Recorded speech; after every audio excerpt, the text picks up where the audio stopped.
Kita hari ini masuk pelajaran yang ke-12 ya.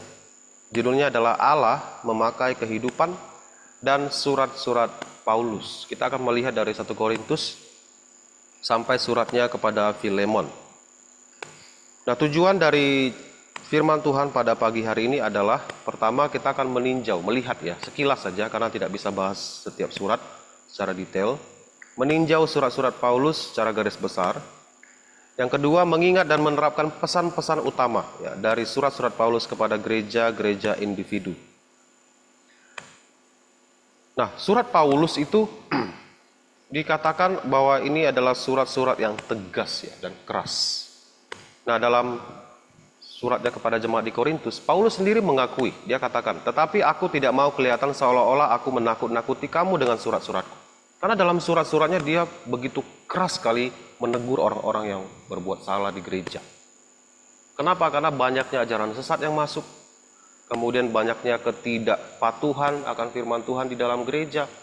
Dan Paulus harus tegur itu secara terang benderang ya, supaya semua orang tahu bahwa itu salah. Gereja mula-mula itu sangat penting dijaga kemurniannya. Supaya nanti Paulus, saya rasa Pastor Dedi memiliki pandangan tersendiri bahwa Paulus khawatir ya, kalau nanti dia pergi, iman jemaat itu bisa dikacaukan oleh ajaran sesat. Jadi selama dia masih hidup, dia bicara dengan tegas ya, dalam surat-suratnya. Dan oleh karena teguran yang keras itu, jemaat mungkin merasa dia seolah-olah menakut-nakuti ya. Misalnya, kalau kamu hidup dalam dosa tanpa pertobatan, kamu akan masuk ke dalam neraka. Penghakiman, tidak ada orang yang hidup di dalam dosa yang akan masuk ke dalam kerajaan sorga. Itu keras sekali. Jadi bagaimana Paulus seolah-olah menghakimi ya, kamu nggak masuk sorga, kamu yang hidup berdosa, kamu yang hidup dalam dosa, terus-menerus tanpa pertobatan.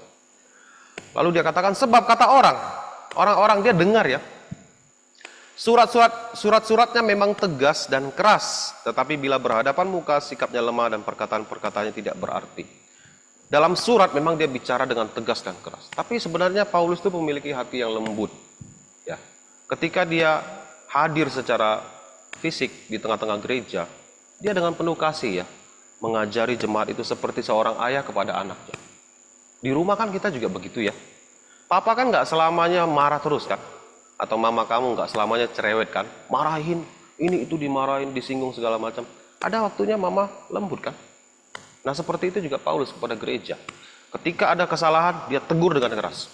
Kalian juga di rumah begitu. Kalau kalian melakukan kesalahan, tidak mungkin orang tua bilang, oh bagus, nilaimu jelek. Wah, bagus sekali nilainya ya.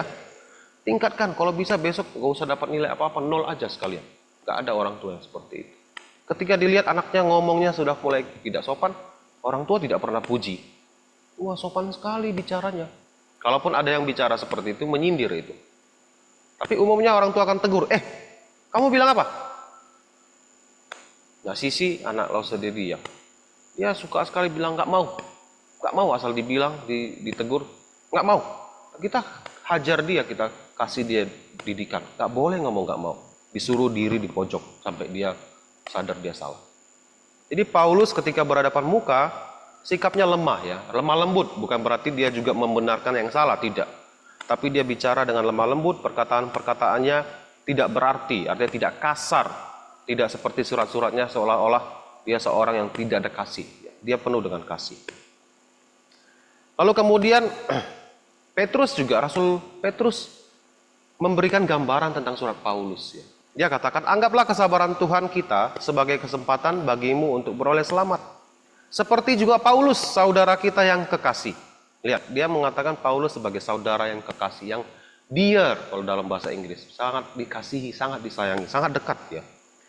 Telah menulis kepadamu menurut hikmat yang dikaruniakan kepadanya. Nah, di sini kita juga melihat bahwa tulisan Paulus ternyata adalah hikmat yang dikaruniakan Tuhan kepada dia. Bukan sesuatu yang dia rancang ya, karena saya pernah baca di internet ya, ada orang yang bilang, ajaran Kristen itu ajaran si Paulus. Si Paulus itu udah gila. Karena terlalu pintar, dia mengarang segala macam seolah-olah Tuhan berbicara dengan dia. Ada yang bicara seperti itu. Nah, Petrus, seorang rasul yang diilhami, yang dipimpin, dipenuhi oleh Roh Kudus, mengatakan bahwa Paulus itu menulis kepadamu menurut hikmat yang dikaruniakan kepadanya. Jadi Tuhan telah mengaruniakan hikmat kepada Paulus untuk menulis surat itu. Artinya tulisan Paulus bukan idenya Paulus, tapi adalah hikmatnya Tuhan yang diberikan kepada Paulus untuk ditulis ya.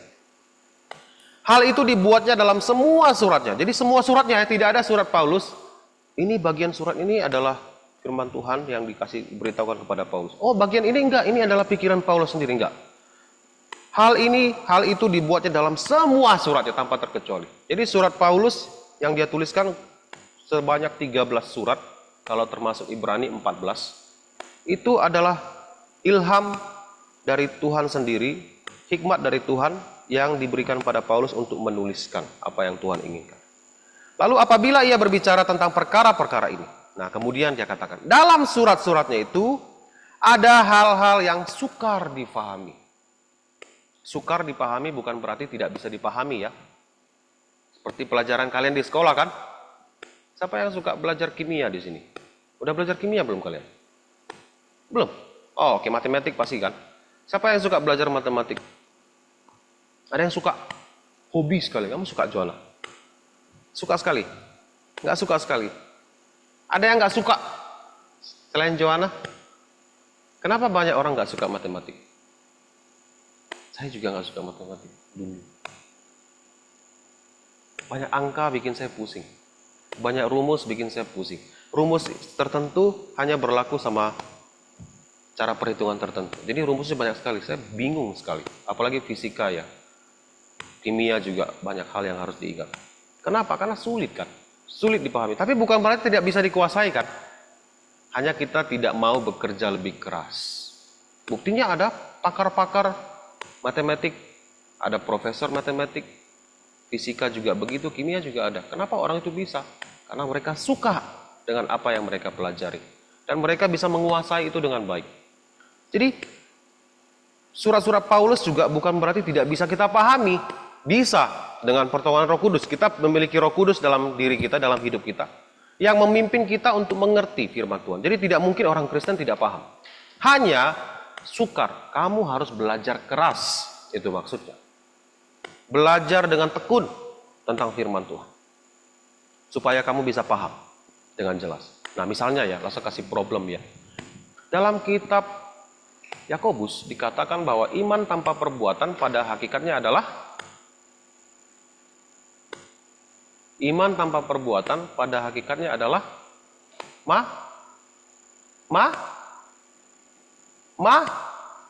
tanpa perbuatan. Iman tanpa perbuatan adalah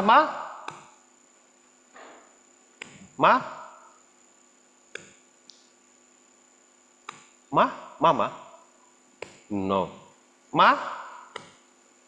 Terence, apa? Mati ya? Tadi kamu bilang apa? Benar, mati. Jadi iman tanpa perbuatan adalah mati. Loh, kita bilang, oh berarti iman harus disertai perbuatan baru hidup kan? Ada orang berpikir, oh berarti rumus untuk ke sorga adalah iman ditambah perbuatan hidup.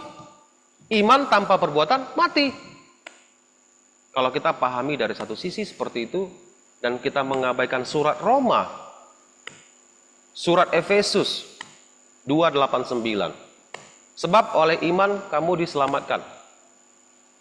Oleh karena kasih karunia Tuhan. Itu bukan hasil pekerjaanmu, tapi pemberian Allah. Oleh iman kamu diselamatkan. Lalu kenapa Yakobus bilang iman tanpa perbuatan adalah mati? Ini surat Paulus, surat Yakobus bukan ya. Surat di Efesus surat Paulus. Lalu kita bingung kan? Bagaimana cara kita bisa memahaminya tanpa harus mengabaikan yang satu? Nah, Paulus dalam suratnya di Efesus dan juga surat di Roma mengatakan apa yang menyelamatkan? Iman. Nah, itu yang dijelaskan Paulus. Nah, Yakobus berbicara tentang apa? Iman seperti apa yang menyelamatkan? Nah, kalau Paulus berbicara apa yang menyelamatkan yaitu iman, Yakobus berbicara iman yang seperti apa yang menyelamatkan. Nah, iman yang disertai dengan perbuatan. Artinya iman yang ditunjukkan dengan perbuatan. Bukan iman ditambah perbuatan kamu masuk surga, bukan. Kamu masuk surga karena iman saja, percaya kepada Tuhan. Tapi iman seperti apa adalah iman disertai dengan perbuatan baik. Gak bisa kan saya bilang, saya beriman kok kepada Tuhan. Lalu bagaimana saya tunjukkan iman saya? Setiap hari nggak mau gereja. Persekutuan malas. Renungan malam nggak mau ikut.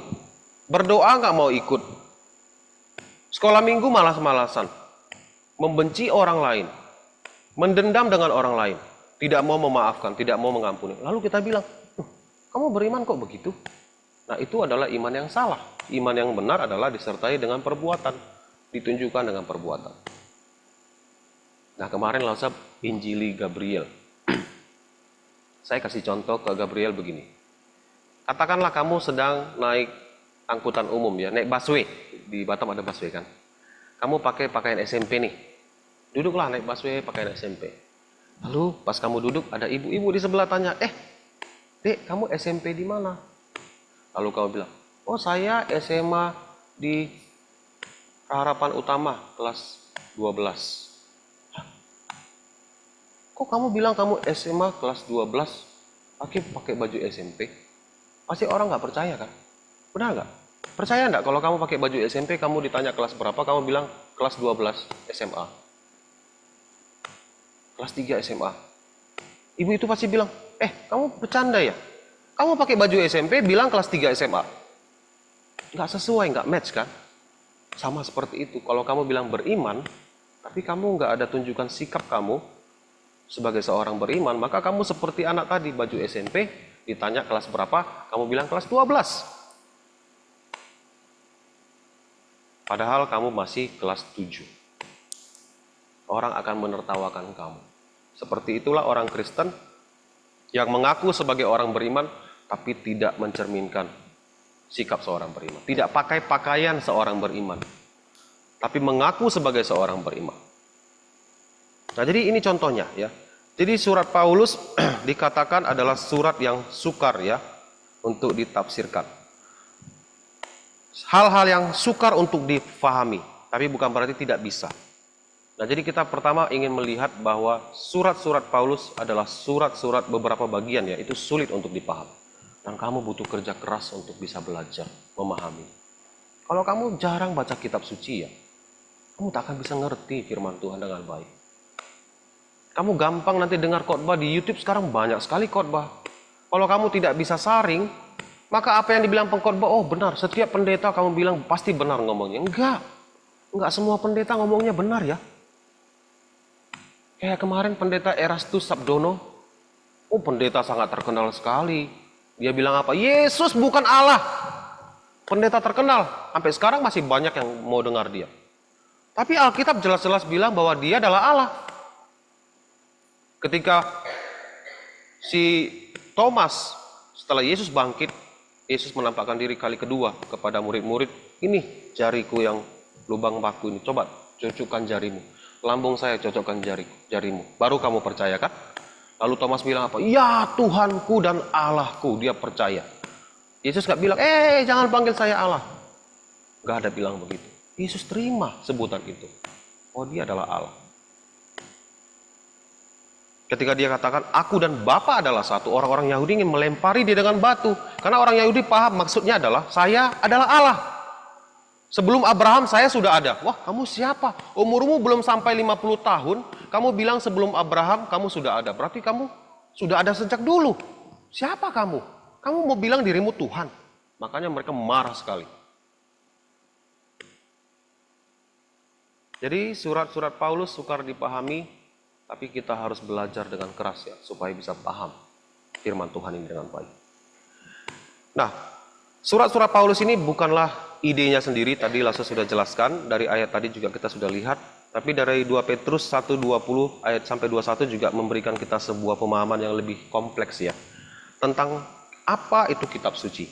Yang terutama kamu harus ketahui ialah bahwa nubuat-nubuat dalam kitab suci tidak boleh ditafsirkan menurut kehendak sendiri. Nah, ini pertama yang harus kamu pahami.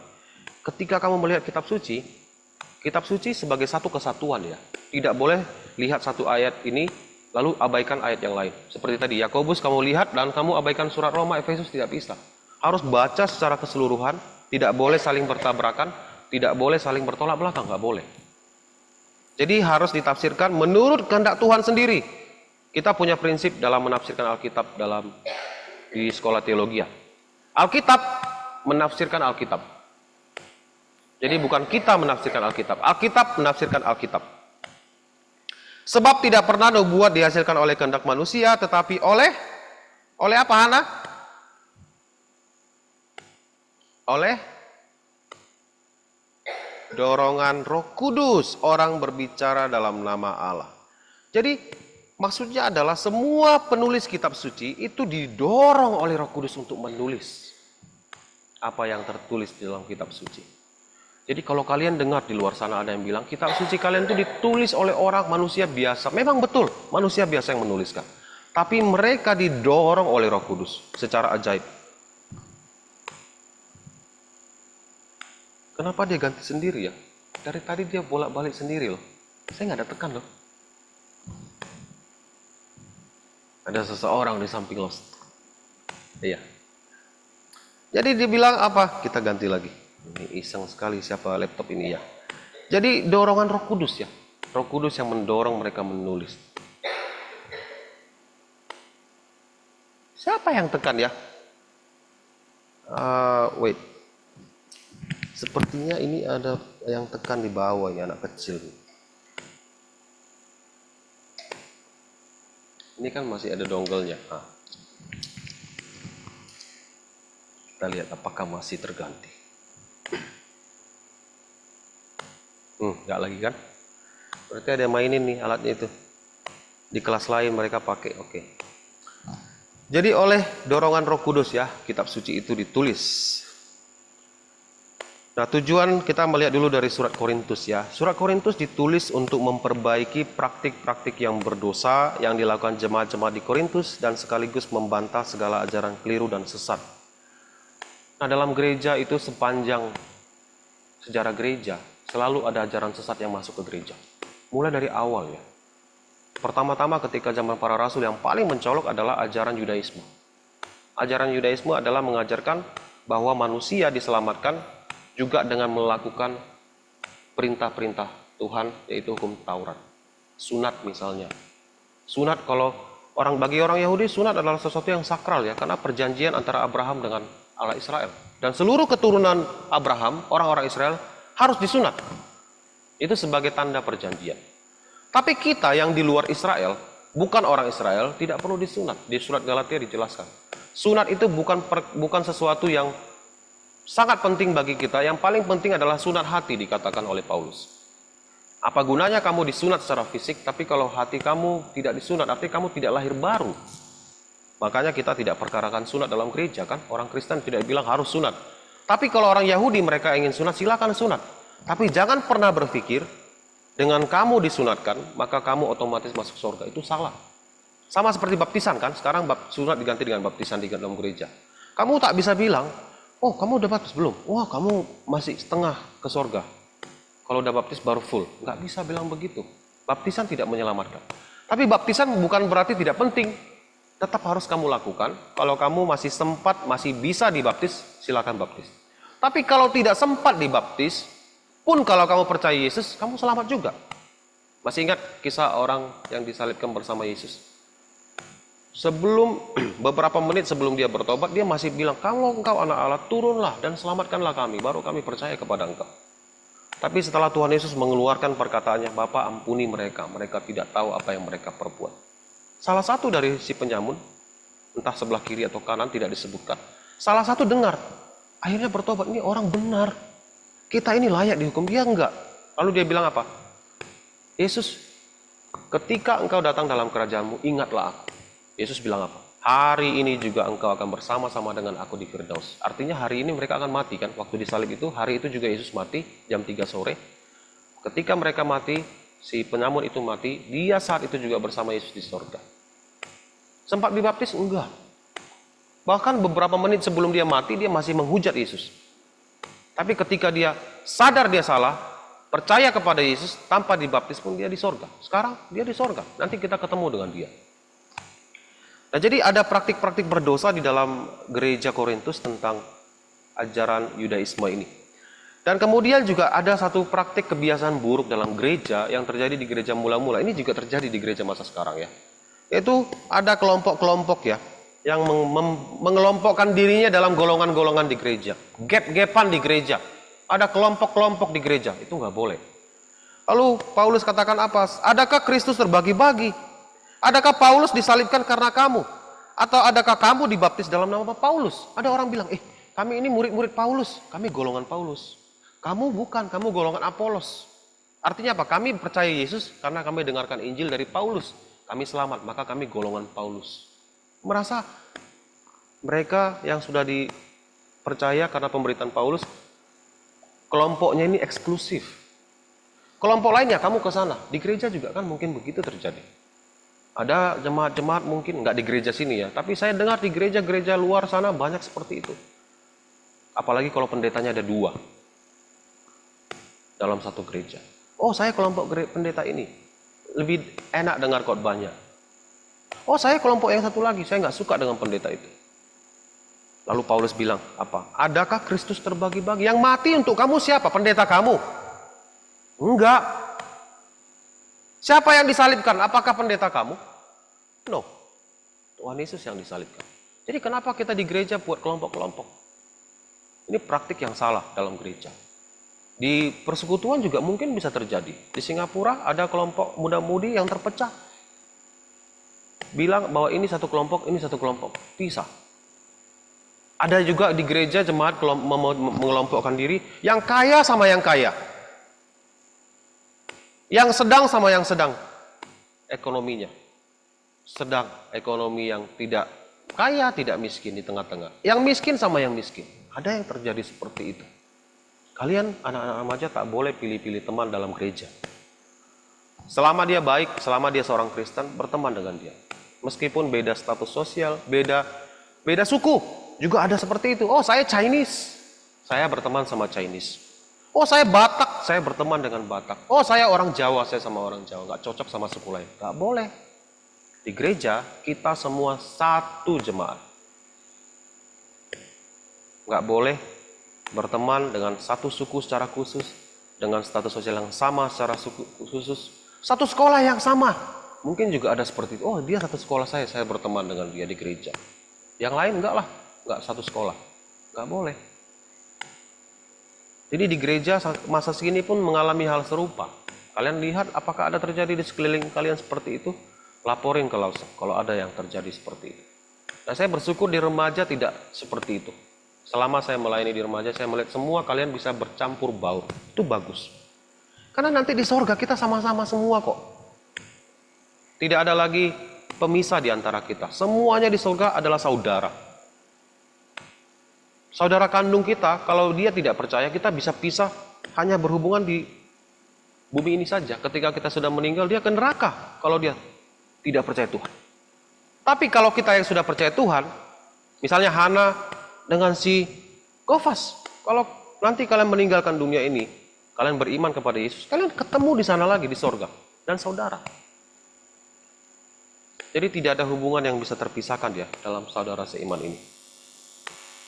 Nah, ini masalah yang terjadi di gereja Korintus. Kemudian 2 Korintus ditulis untuk meyakinkan jemaat di Korintus tentang otoritas Paulus sebagai seorang rasul, supaya ajaran Yudaisme tidak merusak gereja. Nah, di gereja Korintus juga terjadi hal yang lain lagi tentang keraguan mereka akan otoritas Paulus. Paulus kan dipanggil secara khusus. Dari 12 rasul, 11 rasul ya, karena Yudas Iskariot meninggal, bunuh diri. Tapi 11 rasul itu kan dipanggil secara khusus. Yesus panggil, Lewi misalnya, seorang pemungut cukai. Ikutlah aku, langsung ikut. Petrus juga begitu, Andreas juga gitu, Yakobus, Yohanes dipanggil secara langsung. Yesus masih berjalan di muka bumi secara fisik. Tapi Paulus enggak. Paulus dipanggil secara ajaib. Dan tidak ada yang lihat kan. Kata Paulus ketika dia bertemu Yesus di tengah jalan menuju Damaskus, orang-orang yang seperjalanan dia tak lihat siapa-siapa. Hanya dia yang melihat. Jadi Yesus bilang, engkau telah menganiaya aku. Akulah Yesus yang telah engkau aniaya. Lalu dia dipanggil, dipakai Tuhan Yesus untuk mengabarkan Injil bagi orang non-Yahudi, orang-orang di luar Israel. Nah, jadi tidak ada yang lihat kan dia dipanggil. Maka orang-orang Korintus juga ada yang meragukan. Jangan-jangan si Paulus itu bilang dia rasul, padahal dia bukan rasul. Dia tidak dipanggil sebenarnya, tapi ya mungkin dia mengaku-ngaku saja. Ada orang di gereja waktu itu, di gereja Korintus yang mengatakan seperti itu. Sampai dia harus menjelaskan kepada mereka tentang otoritas dia sebagai rasul. Dan dia jelaskan bahwa rasul-rasul yang lain juga mengakui saya sebagai rasul. Dan Paulus bisa lakukan mukjizat. Dia juga melakukan mukjizat, dia juga bisa mengabarkan Injil, berita firman Tuhan yang sama dengan apa yang disampaikan oleh rasul-rasul. Jadi tidak ada yang bisa meragukan itu. Tapi ini berita dikabarkan oleh para pekerja-pekerja palsu. Sebab orang-orang itu adalah rasul-rasul palsu, pekerja-pekerja curang yang menyamar sebagai rasul-rasul Kristus. Jadi di gereja ada orang-orang yang palsu, yang mengaku-ngaku sebagai rasul. Dan menuduh Paulus sebagai rasul palsu juga. Mereka tidak terpanggil dan mereka mengatakan mereka adalah rasul. Nah, rasul itu adalah sebutan khusus ya kepada murid Tuhan Yesus yang dipanggil secara khusus. Sekarang tidak ada rasul. Kalau kamu lihat ada di gereja mengaku diri sebagai rasul, itu gereja palsu. Karena rasul adalah orang yang dipanggil oleh Tuhan sendiri. Bukan kamu memanggil dirimu sebagai rasul ya. Jadi rasul itu adalah murid-murid khusus Tuhan Yesus yang dipilih. Saya pernah dengar ada satu gereja karismatik ya, tak tahu lupa gerejanya namanya apa, menyebut diri sebagai rasul. Itu gereja palsu, karena rasul tidak ada lagi. Dan kalau memang dia rasul, dia harusnya bisa melakukan mukjizat secara ajaib, karena rasul diberikan kuasa khusus. Kalau dia tidak bisa lakukan mukjizat, tidak bisa meyakinkan orang akan kerasulannya, maka dia bukan rasul. Dan saya percaya sesuai dengan apa yang ditulis di kitab suci, rasul sudah tidak ada lagi. Ya. Kemudian surat Galatia, tadi kita sudah lihat di sana juga adanya ajaran Yudaisme tentang sunat ya. Ditulis karena ajaran Yudaisme masuk ke dalam gereja dan surat ini ditulis untuk mengajar jemaat bahwa hukum Taurat tidak dapat menyelamatkan melainkan iman kepada Tuhan Yesuslah yang menyelamatkan. Jadi mereka mengatakan bahwa percaya Yesus saja tidak cukup. Harus tambah lagi sunat, lakukan perbuatan baik, barulah kamu bisa masuk ke surga. Nah sekarang langsung coba tanya sama kalian. Kalau ya keselamatan rumusnya adalah iman tambah perbuatan baik. Dari mana kita bisa yakin? Dari mana kita bisa tahu bahwa perbuatan baik kita cukup? Ada yang bisa tahu? Kalau memang rumusnya adalah iman tambah perbuatan kamu masuk surga. Apa standar perbuatan baik? Sampai kapan, sampai di mana ukurannya perbuatan baik baru kita masuk surga? Ada yang bisa tahu? Nggak ada. Bagi kita mungkin belum cukup baik, bagi orang sudah cukup baik. Jadi standar yang mana mau kita pakai? Dan ini akan membingungkan setiap orang. Setiap orang pun tidak akan yakin kan keselamatan. Kira-kira saya sudah masuk surga belum ya? Perbuatan baik saya sudah cukup belum ya? Saya sudah bantu orang miskin. Sudah bantu teman yang susah. Sudah kasih persembahan kepada Tuhan. Apalagi ya kira-kira ya? Kamu akan ragu setiap hari. Dan kamu akan merasa kurang baik setiap hari. Karena kita memang bukan manusia baik. Tuhanlah yang baik yang menyelamatkan kita. Jadi Paulus harus tegaskan ya tentang hal ini. Ada orang-orang di gereja yang mengabarkan Injil yang lain, yang berbeda dari Injil yang telah disampaikan Paulus. Injil yang sesungguhnya adalah Yesus mati di kayu salib untuk menebus dosa kita. Dia dikuburkan, bangkit pada hari yang ketiga. Dan dia sekarang sudah naik ke surga. Hanya dengan percaya kepada Yesus, maka dosa-dosamu diampuni. Itulah Injil. Jadi tidak ada embel-embel lain, harus dibaptislah, harus berbuat baiklah. Itu semua bukan kunci untuk masuk surga. Iman, kunci untuk masuk ke surga. Lalu kemudian surat Efesus ditulis ke banyak gereja yang berada di sekitar daerah kota Efesus untuk menjelaskan tentang keistimewaan orang-orang Kristen dalam Kristus Yesus, yakni tentang janji dan pengharapan bagi setiap orang percaya. Nah surat ini Paulus tulis untuk memberitahukan kepada orang Kristen. Kamu kalau udah jadi Kristen, apa yang kamu dapatkan? Kita sudah meninggalkan banyak di belakang. Ya. Harus meninggalkan manusia lama. Cara hidup yang berdosa. Nah bahkan ada orang yang non-Kristen yang mungkin jadi Kristen harus tinggalkan keluarga. Di Singapura ada seorang ART ya, yang langsung cerita semalam di persekutuan remaja. Dia jadi Kristen karena majikannya baik sekali. Sungguh-sungguh baik. Dan dia melihat kasih di dalam kekristenan. Dan dia jadi percaya. Namanya Musa. Perempuan. Namanya Musa. Jadi dia dibaptis. Memberikan diri dibaptis di Singapura. Dan dia takut sekali pulang ke rumahnya di Jawa. Karena keluarganya semua Muslim. Takut nanti kalau udah pulang nggak dikasih pergi lagi. Dan di kampungnya pun tidak ada gereja, semuanya ya mayoritas Muslim di kampung. Rasa takutnya ada. Dan dia bisa saja terancam nyawanya di kampungnya kalau sampai keluarganya tahu Kristen. Saya nggak tahu sekarang perkembangannya seperti apa, tapi dia kemarin pernah pulang sekali ke kampung halamannya entah karena orang tuanya sakit, lalu kembali lagi ke Singapura.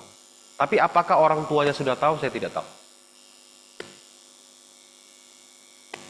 Jadi dia harus dimusuhi keluarganya. Kalau seandainya dimusuhin keluarganya, dia kehilangan banyak kan. Keluarga loh, harus dikorbankan demi Tuhan Yesus. Lalu mungkin dia akan bertanya kan, saya sudah tinggalkan keluarga saya semuanya. Bahkan keluarga saya sudah tidak anggap saya sebagai anak. Sudah dihapus dari kakak misalnya. Katakanlah dia dicoret dari kakak. Apa yang saya dapat? Mungkin ada yang bertanya seperti itu. Paulus katakan apa? Ini ilustrasi dalam penjara ya.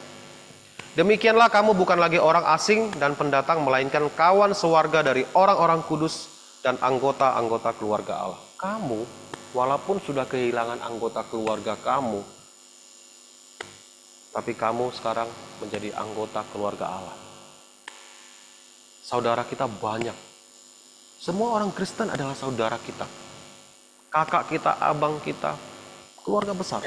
Dan nanti di sorga, kita hidup selama-lamanya bersama saudara-saudara kita. Tidak ada lagi perpisahan, maut. Kalau sekarang kan, yang paling kita takutkan ya, tadi malam, waktu renungan malam, ada anak remaja takut kehilangan keluarga. Orang yang dikasih. Memang akan kita hadapi. Mau nggak mau, suka nggak suka, pasti akan kita hadapi. Tinggal tunggu waktu. Seorang pengkhotbah bilang, kita ini menghadapi kematian seperti menunggu jadwalnya saja. Schedule-nya sudah ada. Misalnya, kalau Dedi dipanggil nanti menghadap Tuhan tahun 2000, katakan 2100. Lama ya? Sekarang 2024 ya. 2100 katakan. Jam sekian, hari ini, hari Selasa, jam sekian, detik sekian, itu persis jam segitu kamu harus menghadap. Kematian sudah pasti akan kita hadapi. Tapi ingat, ketika kematian datang, itu bukan akhir dari segala-galanya. Kita akan masuk ke dunia yang baru, yaitu kerajaan sorga. Kamu akan disambut oleh anggota-anggota keluarga Allah yang lain, yang sudah mendahului kita, ada di sana. Jemaat gereja kita, orang tua sudah banyak yang dipanggil Tuhan.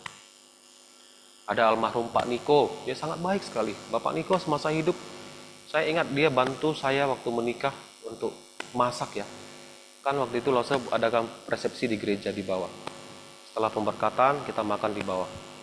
Nah, Bapak itu menawarkan ke Lause Dedi, Lause, udah nanti saya bisa bantu masak apa boleh? Orangnya baik sekali. Lalu saya kasih menunya apa, lalu Pak nanti daftarkan berapa biayanya. Dia kasih biayanya sama ke saya, lalu saya kasih lebih. Jangan Lause kasih aja semua yang saya beli. Sekarang dia sudah menghadap Tuhan. Dan saya yakin dia ada di surga. Karena dia menunjukkan imannya dengan perbuatannya. Sungguh-sungguh mengasihi Tuhan, mengasihi jemaat Tuhan. Jadi orang-orang seperti ini sekarang sudah di sana dan akan menyambut kita juga. Masuk ke dalam kerajaan surga. Jadi semua orang-orang Kristen yang harus meninggalkan keluarganya yang non-Kristen misalnya, mereka tidak kehilangan keluarga sebenarnya. Ada anggota-anggota keluarga Allah. Kamu menjadi bagian besar dari anggota keluarga Allah yang besar. Dari sepanjang segala zaman, mulai dari zaman Adam sampai zaman sekarang. Dunia ini diperkirakan usianya 6.000 tahun. Jadi sepanjang 6.000 tahun, semua orang percaya yang meninggal, itu adalah keluargamu. Banyak sekali. Ya. Jadi tidak kehilangan keluarga ya, tapi mendapatkan keluarga besar. Dan kita adalah orang-orang yang kudus. Orang-orang yang akan masuk dalam kerajaan surga. Kemudian surah Filipi ditulis karena Paulus ingin berterima kasih atas bantuan yang diberikan oleh jemaat Filipi kepadanya, dan sekaligus Paulus juga menguatkan jemaat untuk tetap mengikut dan melayani Tuhan meskipun dia sedang dipenjara. Nah, ini surat ini menarik ya. Ada orang yang bertanya. Yang membuat orang ragu ini adalah firman Tuhan, karena Paulus menulisnya terima kasih. Apa sih? Kenapa firman Tuhan menuliskan sesuatu yang bersifat pribadi? Ini kan antara Paulus dengan jemaat. Kenapa harus jadi firman Tuhan? Nah, kita ingat dia didorong oleh Roh Kudus untuk menulis, dan kita bisa belajar dari kisah Paulus ini, suratnya ini, bahwa seorang beriman harus berterima kasih ya kepada jemaat-jemaat yang sudah membantu dia. Pelajarannya kita tarik adalah harus berterima kasih, bersyukur untuk orang-orang yang sudah membantu kamu. Dan menguatkan jemaat yang sedang dia layani. Nah, Paulus di dalam penjara ya, dia dibelenggu, kaki dan tangan dibelenggu. Nah, pada masa itu orang-orang yang dibelenggu itu adalah orang-orang yang dianggap paling jahat. Kalau kamu dianggap sebagai penjahat yang sangat berbahaya, dirantai kaki dan tangan. Bayangkan seorang Paulus yang begitu lembut mengajarkan kerajaan Allah dianggap sebagai penjahat yang paling berbahaya. Dengan dibelenggu dia dan Silas ya, mereka berdua di penjara dibelenggu. Dan ketika dia di penjara, dia masih menguatkan orang yang di luar penjara. Biasa kan orang yang dalam penjara dikuatkan, "Kamu sabar ya, kamu di penjara ya, nanti kamu bebas, ada waktunya, Tuhan akan tolong kamu." Ini enggak, dia malah menguatkan orang yang di luar. Dia bilang apa? "Aku menghendaki saudara-saudara supaya kamu tahu bahwa apa yang terjadi atasku ini justru menyebabkan kemajuan Injil." Berita Injil makin diberitakan, orang-orang semakin berani memberitakan Injil karena melihat saya di penjara. Saya saja tidak takut di penjara dan masih bisa bersuka cita. Dia katakan kepada jemaat di Efesus di Filipi, "Bersukacitalah." Aku katakan bersukacitalah. Bagaimana seorang yang di penjara menyuruh orang di luar penjara untuk bersukacita? Tapi itu yang terjadi. Ya, ada kemajuan Injil yang terjadi ketika Paulus di penjara. Oke, kita lanjut lagi ya. Surat Kolose ditulis karena Paulus mendengar laporan baik tentang gereja di Kolose.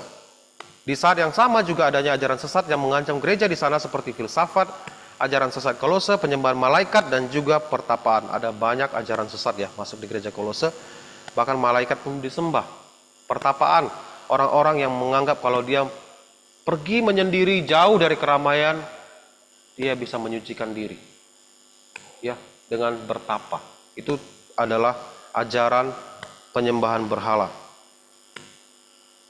Dan Paulus bilang, "Kami telah mendengar imanmu dalam Kristus Yesus dan tentang kasihmu terhadap semua orang kudus." Jadi Paulus memuji ya apa yang terjadi pada gereja di Kolose. Ketika dia melihat gereja-gereja yang dia layani bertumbuh secara iman, bahkan iman kasihnya nyata kepada sebanyak orang, maka dia memuji, memberikan pujian kepada gereja ini. Dan ini juga sebuah tanda atau informasi bagi kita bahwa Tuhan Allah sangat senang ya melihat pertumbuhan iman dari gerejanya. Jadi pertumbuhan iman gereja tidak bisa lepas dari kitab suci, tidak bisa lepas. Makanya Laksdedi selalu tekankan, ikut renungan malam, baca kitab suci kamu setiap hari. Ikut ibadah. Kalau ibadahnya sekali seminggu, hanya kebaktian umum ikut, gak ada ikut persekutuan, gak ada ikut komisi apa-apa, ya kamu seperti orang yang makan sekali seminggu. Kalau kamu tak baca firman Tuhan, bawa Alkitab hanya di hari Minggu saja, lalu setelah sampai rumah taruh Alkitabnya, baru dipegang minggu depan lagi, ya kamu seperti orang yang makan sekali seminggu. Kalau secara fisik kamu makannya, saya rasa kalau kita makan sekali sehari saja, kamu pasti sakit-sakitan. 1 hari sekali nggak cukup. 3 kali sehari kita makan. Bagaimana dengan baca kitab suci, berdoa? Ada tidak kita pikirkan dengan serius? Kalau ada kacamata ya, bisa melihat kerohanian seseorang, maka kita bisa lihat kerohanian jemaat gereja. Pasti ada yang kurus kerontang, karena tidak pernah memberi makan rohnya, jiwanya dengan firman Tuhan. Badannya mungkin gemuk, wah sehat sekali secara fisik, makan 3 kali sehari, olahraga, ya, jarang sakit ke rumah sakit. Tapi ketika dipakai kacamata untuk melihat kerohaniannya, kurus sekali. Karena tidak ada waktu untuk Tuhan. Orang-orang di Kolose adalah orang-orang yang bertumbuh. Paulus memuji mereka. Iman mereka bisa dilihat orang banyak. Artinya apa? Bahwa perbuatan baik mereka begitu nyata loh. Tapi kalau di gereja kita lihat, jemaat tidak peduli dengan kesusahan gereja, tidak peduli dengan kesusahan jemaat. Apa yang terjadi dengan gereja itu? Ada apa? Yang kalian lihat sekarang AC kita baru. Ini total biaya saya perkirakan setidaknya 70 sampai 80 juta. Satu AC itu harganya sekitar 7 juta. Kamu hitung aja berapa AC. sampai yang di cry room, sampai 2 di belakang, sampai di atas. Total ada 11, 12. Katakanlah 11 AC totalnya. Seorang jemaat berkenan memberikan ini kepada Tuhan. Itu adalah bukti tanda kasih kepada Tuhan. Nah, kalau sampai gereja kita ini sudah mau roboh ya, dan kita jemaat baik-baik saja ibadah, setiap minggu ibadah, tidak peduli dengan kerusakan gereja, kita juga dipertanyakan, kita mengasihi Tuhan tidak? Itu persembahan yang dikutip setiap minggu, itu bukan masuk kantong pendeta, kantong lase dedi, kantong lase jansel, enggak. Dipakai untuk gereja. Dan puji Tuhan, ketika ini diganti, yang saya syukuri adalah jemaat Tuhan begitu mengasihi Tuhan. Kalau AC itu mati, tak nyala atau tidak dingin, kalian bayangkan jemaat ibadah seperti apa? Kira-kira mau nggak datang ke gereja kalau panas? Dingin begini saja, nyaman saja nggak ke gereja, apalagi panas. Tapi banyak orang mungkin tak pikir sampai sejauh itu. Tapi bersyukur Tuhan menggerakkan jemaatnya untuk memperhatikan rumah Tuhan. Rumah Tuhan ini yang perhatikan hanya harus kita loh, bukan orang lain. Anak Tuhan, orang-orang percaya. Jadi perbuatan nyata itu harus terlihat. Ya, iman kita, jangan kita bilang saya beriman kepada Tuhan tapi nggak peduli dengan rumah Tuhan, nggak peduli dengan jemaat Tuhan yang susah. Itu dipertanyakan keimanannya seperti apa. Mungkin kamu beriman tapi tidak bertumbuh. Paulus bilang kepada jemaat di Kolose, kami telah mendengar iman tentang imanmu dalam Kristus Yesus dan tentang kasihmu terhadap semua orang kudus. Kasihnya terlihat nyata ya. Oke, berikut 1 Tesalonika ditulis karena Paulus merasa cemas dengan perkembangan iman jemaat di Tesalonika karena adanya besarnya penolakan dan penganiayaan di kota tersebut. Paulus menulis surat ini tak lama setelah ia dan Silas melarikan diri dari kota tersebut karena penganiayaan orang Yahudi. Jadi Silas dan Paulus mengabarkan Injil di Tesalonika, lalu karena penganiayaan berat mereka melarikan diri. Tapi ada orang yang percaya di kota Tesalonika itu. Lalu dia tuliskan surat kepada mereka yang sudah percaya. Ternyata mereka juga masih percaya, tidak meninggalkan iman mereka kepada Tuhan. Dan kemudian 2 Tesalonika ditulis menguatkan jemaat agar tetap setia mengikut dan melayani Tuhan, dan juga mengajarkan jemaat tentang kebenaran dan kedatangan Tuhan Yesus kali kedua, dan menasihati jemaat untuk menanggapi kedatangan Tuhan dengan sikap yang benar. Ini kemarin kita sudah bahas. Ada orang-orang Kristen bilang, Yesus mau datang sebentar lagi, nggak usah kerja. Diam aja, tunggu dia datang. Makanya Paulus tegur dengan keras. Bukan gitu caranya. Menantikan Yesus datang bukan berarti kamu nggak berbuat apa-apa. Makanya dia bilang, siapa yang tidak mau kerja, tidak usah makan. Karena mereka jadi beban. Ya, tidak mau kerja menantikan kedatangan Tuhan. Bukan begitu. Menantikan Tuhan, tetap lakukan kegiatan sehari-hari. Hanya selalu ingat, rumahmu bukan di sini. Ingat berbuat baik, ingat selalu melakukan firman Tuhan, menerapkan firman Tuhan dalam hidup kamu. Sambil menantikan Yesus datang. Bukan diam diri begini tidak lakukan apa-apa. Itu namanya salah ya, menanggapi kedatangan Tuhan Yesus yang kedua kali. Kemudian 1 Timotius ditulis kepada Timotius untuk menasihati dalam tugas penggembalaan gereja di Efesus. Nah, Timotius ditinggalkan Paulus di Efesus ya, untuk menjadi gembala di sana, memelihara kerohanian serta memperlengkapi diri untuk membangun dan mengajar jemaat yang digembalakannya. Nah, ini surat yang dituliskan Paulus kepada Timotius. Ketika aku hendak meneruskan perjalananku ke wilayah Makedonia, aku telah mendesak engkau supaya engkau tinggal di Efesus. Jadi dia desak, kamu harus tinggal di sini, di kota Efesus. Dan menasihatkan orang-orang tertentu agar mereka jangan mengajarkan ajaran lain. Jadi dia tinggal di situ, di kota Efesus, menggembalakan orang-orang Kristen di sana. Ya.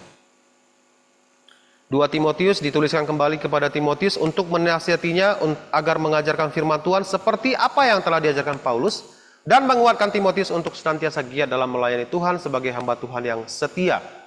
Jadi Paulus katakan bahwa semua yang dia telah dengarkan dari Paulus, ya, apa yang telah engkau dengar daripadaku di depan banyak saksi, percayakanlah itu kepada orang-orang yang dapat dipercayai, yang juga cakap mengajar orang lain. Artinya apa?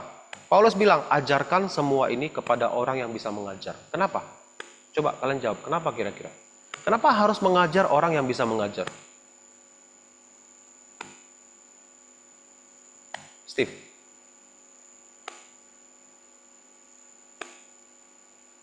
Kenapa Paulus minta Timotius mengajar orang-orang yang cakap mengajar orang lain? Pakai logika saja, kenapa?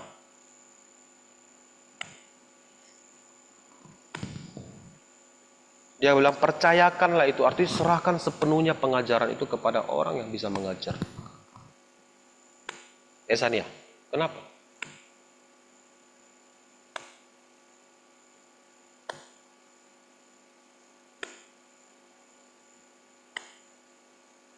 Joanna? Kenapa kira-kira? Supaya firman Tuhan tidak hilang. Diajarkan terus-menerus. Jangan dilupakan. Kalau Timotius tidak mengajarkan firman Tuhan kepada orang yang cakap mengajar, maka firman Tuhan sampai di Timotius saja. Lalu setelah Timotius meninggal, siapa lagi yang meneruskan? Makanya dia katakan, percayakan itu kepada orang-orang yang dapat dipercaya. Pertama, orang yang dapat dipercaya, supaya jangan dibelokkan ajaran Tuhan. Karena kita lihat di dalam gereja banyak ajaran sesat. Yang tadinya bilang iman menyelamatkan, lalu dia tambah. Perbuatan baik juga harus dilakukan untuk selamat. Makanya dia bilang orang yang dapat dipercaya, artinya orang yang betul-betul bisa menjaga kemurnian ajaran itu. Makanya kita lihat juga di sekolah teologi tidak semua orang bisa jadi pendeta yang baik. Di FEBC tempat saya kuliah juga sama. Bukan berarti kuliah di FEBC pasti hasilnya baik, belum tentu. Banyak juga yang keluar mengajar ajaran sesat. Karena terlalu pintar. Dengan ide-ide, dengan buku-buku yang dia baca, dia menyeleweng dari ajaran Tuhan. Jadi harus orang yang bisa dipercaya dan cakap mengajar, bisa mentransfer pengajaran dengan baik ya. Kemudian Titus ditulis kepada pelayan Tuhan untuk membantu Titus dalam mengemban tugas yang berat di gereja yang ada di Kreta. Paulus juga melalui surat ini menguatkan Titus untuk terus mengajar ajaran yang benar dan menguatkan jemaat yang dilayaninya. Nah, ini dia katakan kepada Titus ya, aku telah meninggalkan engkau di Kreta dengan maksud ini, supaya engkau mengatur apa yang masih perlu diatur dan supaya engkau menetapkan penatua-penatua di setiap kota seperti yang telah kupesankan kepadamu. Jadi si Titus ada di Kreta, di sebuah pulau, dan di situ dia harus menetapkan penatua-penatua ya di masing-masing gereja yang ada. Filemon ditulis agar dia mau memaafkan dan menerima Onesimus kembali, dan dia juga meminta tolong kepada Filemon untuk menyediakan tempat bagi Paulus ketika dia dibebaskan dari penjara nantinya. Nah, Filemon dengan Onesimus punya hubungan antara majikan dengan hamba. Lalu kemudian Onesimus melakukan sesuatu yang salah, entah dia mencuri atau mengambil sesuatu dari Filemon, lalu kemudian melarikan diri. Dan dia bertemu dengan Paulus di dalam penjara. Sangat mungkin dia melakukan kejahatan di luar dan ditangkap, masuk penjara, dan ketika bertemu dengan Paulus, dia bertobat. Makanya Paulus tuliskan surat kepada Filemon, terima dia sebagai saudara ya. Karena dia sudah berubah. Terimalah Onesimus bukan lagi sebagai hamba, melainkan sebagai saudara yang kekasih. Saudara yang kekasih artinya dia saudara yang seiman. Sudah percaya Tuhan Yesus dengan sungguh-sungguh. Nah, ini kita juga harus belajar ya. Kalau seseorang itu sungguh-sungguh mengakui kesalahan, sudah berubah, sudah bertobat, kamu harus maafkan. Harus maafkan, ampuni dia. Karena semua orang melakukan kesalahan kan. Nobody is perfect, right? Gak ada yang sempurna. Ada yang sempurna di sini? Gak ada. Jadi kalau kita tidak sempurna, maka ketika orang bersalah kepada kamu, minta maaf, kamu maafkan dia. Karena tidak ada manusia yang sempurna. Oke, sampai Filemon, jadi kita melihat bahwa Roh Kudus secara ajaib telah memimpin Paulus untuk menuliskan surat-surat kepada gereja maupun kepada beberapa individu ya, seperti Filemon, Timotius, dan Titus tadi. Nah, jadi pertama yang harus kita ingat adalah surat-surat Paulus adalah firman Tuhan. Kalian harus percaya bahwa itu adalah firman Tuhan. Tadi sudah saya buktikan dari firman Tuhan sendiri, dari surat Petrus, bahwa surat-surat nubuatan-nubuatan yang di firman Tuhan yang ada dalam kitab suci adalah ditulis dengan dorongan Roh Kudus, bukan oleh kehendak manusia ya. Yang kedua, isi surat-surat Paulus juga relevan untuk diterapkan dalam kehidupan kita gereja masa kini. Tadi saya sudah terapkan ya. Di gereja juga mungkin ada gap-gapan, kelompok-kelompok, tidak boleh ya. Kita harus tetap jadi satu jemaat yang utuh, satu pikiran, satu hati, satu perasaan. Semuanya dalam perjalanan menuju ke sorga. Tidak ada saing-saing menyaingi dan tidak ada pengelompokan dalam gereja. Semuanya saudara. Di rumah kan gak ada pengelompokan kan? Kalian yang bersaudara kan? Cheris, Terence, sama Braden, kamu pakai kelompok-kelompok di rumah? Enggak kan? Satu saudara kan? Ada makanannya berbeda-beda. Kalau makanan si Cheris dimasak sama Bibi khusus. Braden khusus, Darren khusus. Enggak kan? Satu makanan semua sama. Nggak ada kelompok-kelompokan. Dalam gereja juga harus begitu. Ya, satu kelompok, satu pikiran, satu hati untuk melayani Tuhan. Dan terakhir kita harus mematuhi surat-surat Paulus ya. Kita harus mematuhi surat-surat Paulus sebagai firman Tuhan sendiri. Jadi surat Paulus itu harus kita lihat sebagai firman Tuhan dan kita patuhi. Jangan kita pilih-pilih. Pilih-pilih makanan boleh, pilih-pilih firman Tuhan nggak bisa. Ya, kan ada orang nggak suka makan toge. Ada yang suka makan toge di sini? Lasayarni nggak suka makan toge. Ada yang nggak suka makan toge? Coba angkat tangan yang nggak suka makan toge, saya mau lihat. Oh iya, ada juga ya. Berarti kamu sama Lasayarni kawan ya? Berteman kalian. Ada orang kan nggak bisa makan toge, ada yang nggak bisa makan lele, ikan lele, ada yang nggak suka. Lasayarni juga nggak suka makan ikan lele. Ya, jadi ada makanan yang nggak suka kamu makan, boleh, silakan, nggak dipaksa harus makan. Langsung nggak pernah bilang kalau saya makan ikan lele, makan toge, enggak, ya itu pilihan. Tapi firman Tuhan nggak boleh, nggak bisa bilang aku mau patuhi surat Efesus, surat Filemon nggak mau patuh, nggak boleh. Semua harus kamu patuhi. Jadi firman Tuhan harus kita patuhi secara utuh ya, tidak boleh dipilih-pilih. Oke, sampai di sini ada yang mau bertanya? Ada? Tidak ada. Kalau tidak ada, kita akhiri sampai di sini. Mari kita sama-sama berdoa. Bapa di sorga, kami bersyukur untuk firman yang telah kami dengarkan pada pagi hari ini. Biarlah kami bisa sungguh-sungguh memahami bahwa surat-surat Paulus adalah firman Tuhan sendiri yang telah Tuhan tuliskan melalui Rasul Paulus dengan dorongan Roh Kudus. Biarlah kami juga bisa hidup belajar mematuhi firman Tuhan dan selalu mau memuliakan Tuhan dengan kepatuhan kami akan firman. Bapa Surgawi, bantulah juga secara khusus anak-anak remaja ini, di dalam hati mereka ada kesukaan yang besar untuk membaca kitab suci, merenungkannya dan menerapkannya dalam kehidupan mereka sehari-hari. Sehingga mereka bisa bertumbuh dalam iman pengetahuan tentang Tuhan Yesus dan semakin mengasihinya. Di dalam nama Tuhan Yesus kami berdoa. Amin. Oke.